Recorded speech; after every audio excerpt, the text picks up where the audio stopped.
அந்த divine protection, கர்த்தருடைய அந்த ப்ரொடெக்ஷன்ல இருந்து வெளியே வர்றதுனால நம்ம எப்போது விழுங்கலாம் என்று கர்ச்சிக்கிற சிங்கம் போல காத்திருக்கிற அந்த ஈவில் டீம் நம்மளை அட்டாக் பண்றதுக்கு அது ஒரு பெரிய சான்ஸா மாறுது.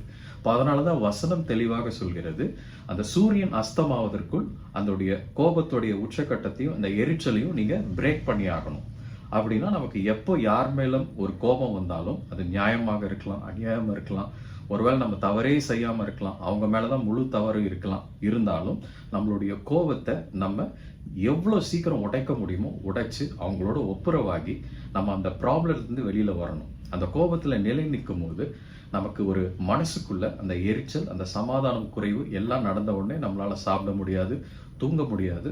நம்மளுடைய மைண்ட்ல எப்படி அவங்கள ரிவெஞ்ச் எடுக்கணும்ன்ற அந்த தாட் ப்ராசஸ் ஓடிக்கிட்டே இருக்கும்.